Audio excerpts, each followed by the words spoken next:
Mayim Bialik. Great to have you with us. So fun to see your success.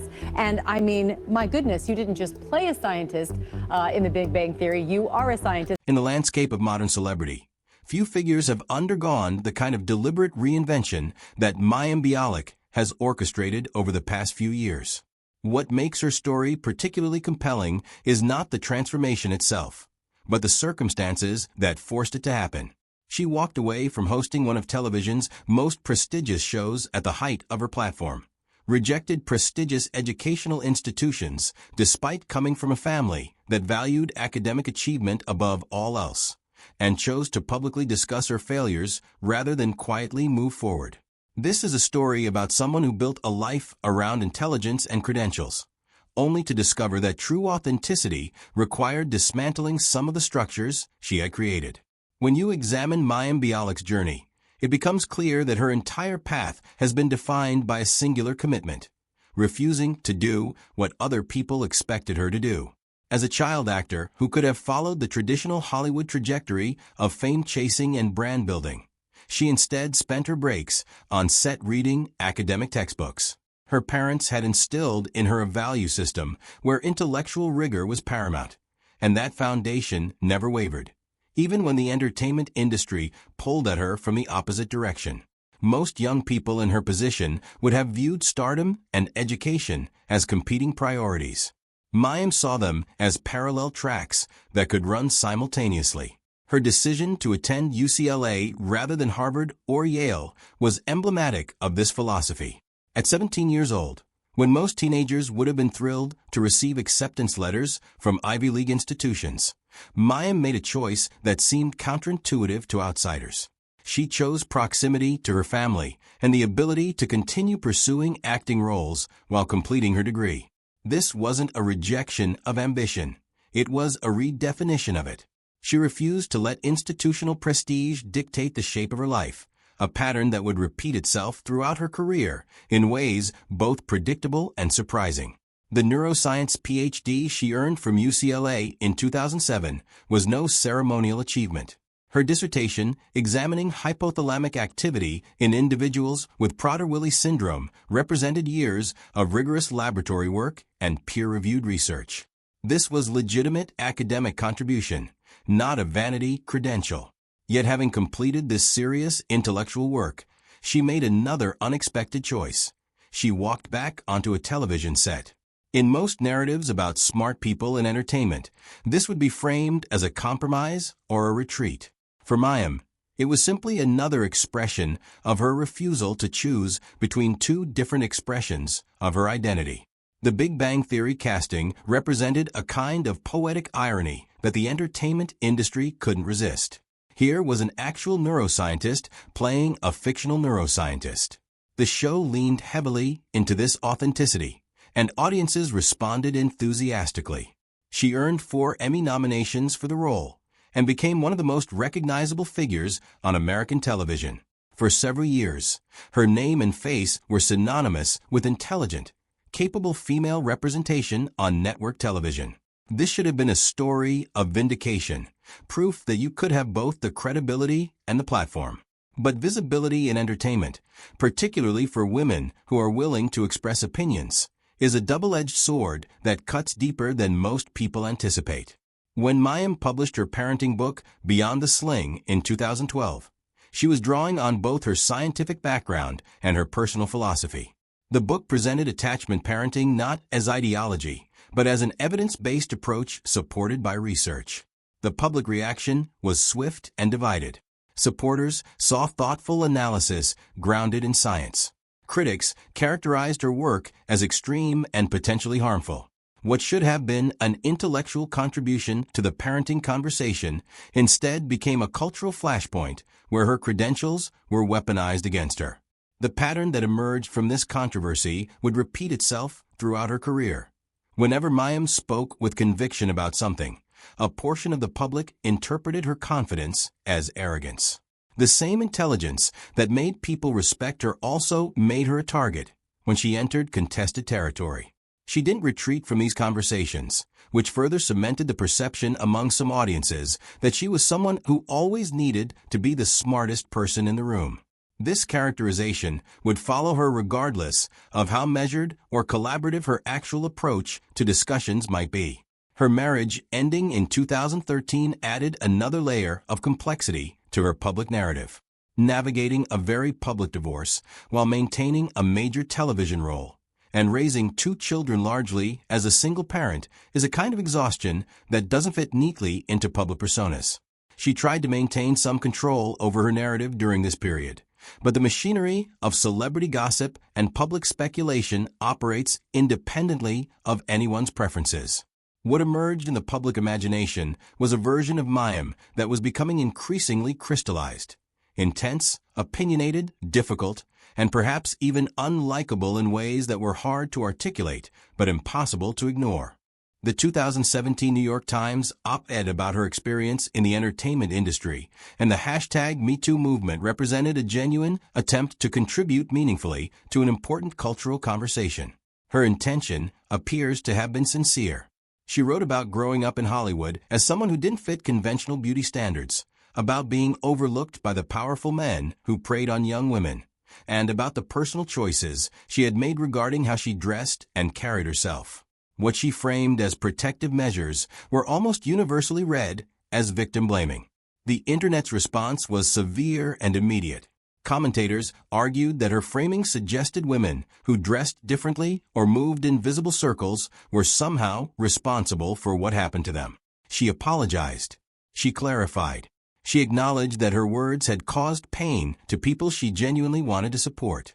But in one essay written quickly during an emotionally charged cultural moment, credibility that had taken decades to build took damage that wouldn't fully recover. This wasn't just a minor reputational stumble. For someone whose entire identity was constructed around being intelligent, careful, and scientifically minded, having that perception publicly damaged was a profound blow. Articles about that essay would resurface whenever her name appeared in media for years afterward.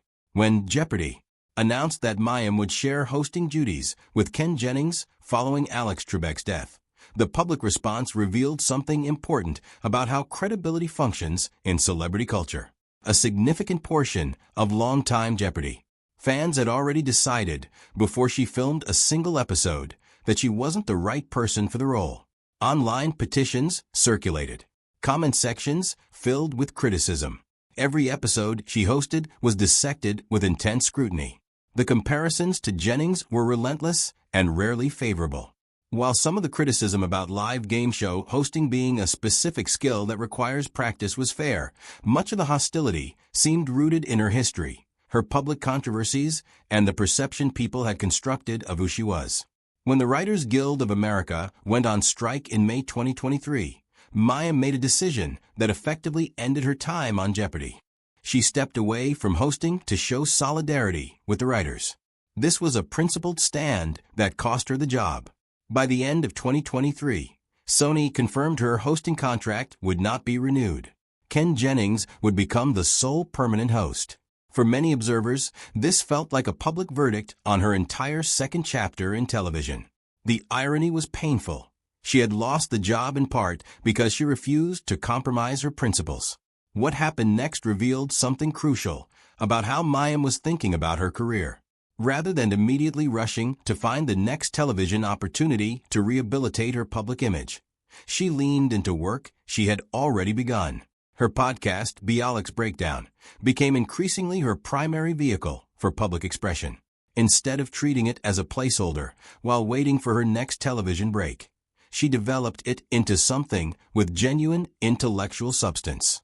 The show featured conversations with psychologists, researchers, and people navigating mental health challenges, all filtered through her neuroscience background.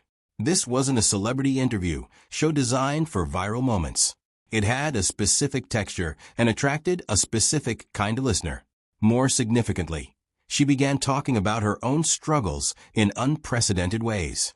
Episodes where she described her experience with depression, with the anxiety of single parenthood, with the emotional aftermath of the op-ed controversy. These were the episodes that resonated most deeply with her audience. People weren't following her merely because of nostalgia for The Big Bang Theory anymore. They were following her because she was articulating things that many people felt but hadn't heard expressed so clearly and intelligently. She was building an audience based on authenticity rather than brand recognition. In 2022, she stepped behind the camera as a director for the first time, creating the film As They Made Us. The project was a family drama, quiet, slow, and emotionally heavy. It told the story of an adult daughter attempting to hold together a fractured family while processing grief and estrangement. Critics recognized the honesty in the storytelling. The film didn't offer easy resolutions or redemptive endings. The story didn't clean things up neatly at the conclusion. While the film didn't become a commercial success, it confirmed something her supporters had been saying. She possessed creative instincts that extended far beyond performing dialogue written by others. During this period, a deliberate strategy became evident.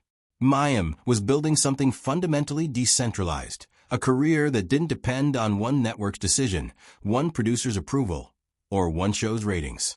The podcast was hers. The film was hers. The essays were hers. After years of having her livelihood tied to other people's platforms and institutional decisions, this independence wasn't accidental. It was precisely the point. She was constructing an alternative architecture for her professional life, one that couldn't be taken away by forces outside her control. The essay she published about her experience taking a low-dose GLP-1 medication in 2025 fit perfectly into this emerging pattern.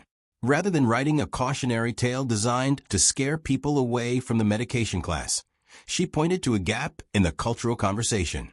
She noted that the success stories had dominated so completely that people who experienced adverse reactions felt invisible. As someone with a scientific background who had trusted a medical intervention that made her severely ill, she could have kept this experience private. Instead, she wrote about it publicly and specifically not for sympathy, but because she believed the gap in the conversation was worth filling. What distinguishes Mayim's current approach to her public platform is her commitment to saying the quiet part out loud. She discusses health experiences that don't resolve neatly, parenting choices that get judged, career losses that don't come with clean, redemptive endings. This represents a complete reversal of how public figures typically manage their images. The transformation she has undergone isn't really about abandoning her identity as an intellectual. It's about refusing to present an edited, sanitized version of that identity to the world. She is willing to be wrong, to change her mind, to acknowledge when something she believed caused harm. The courage embedded in her reinvention deserves particular mention. She didn't reconstruct her life in her 20s with nothing to lose. She rebuilt in her 40s, while carrying a publicly accessible record of her controversial moments. Anyone could pull up articles about her parenting philosophy or that op-ed in 30 seconds. Restarting when you are young and unknown is risky. Restarting when the entire internet remembers your worst moments is something significantly more challenging. She has been explicit about how therapy contributed to this transformation, not in an inspirational way, but specifically regarding the cognitive work involved in separating her self-worth from public reception. For someone whose entire identity had been constructed around being perceived as intelligent and credible, having that perception publicly damaged was not a minor psychological event to recover from. She has discussed the prolonged emotional pressure she endured for years, drawing on her neuroscience background to explain how chronic stress rewires the body's responses to sleep, digestion, and immune function. What she was describing wasn't abstract science. It was a framework for understanding her own life and the lives of people experiencing similar pressures. At 49 years old, Mayim Bialik is not trying to be Amy Farrah Fowler or the next Alex Trebek. She is writing essays that make people pause mid-scroll. She is directing films about families that don't heal perfectly.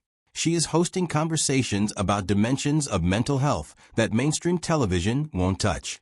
This transformation is causing a stir because it represents something increasingly rare in celebrity culture: genuine authenticity that prioritizes integrity over image maintenance. Whether you agree with her on any particular issue, there is coherence to her current identity. She has figured out who she is and what she wants her platform to be, a clarity that most people never achieve. Like, subscribe, and follow for more.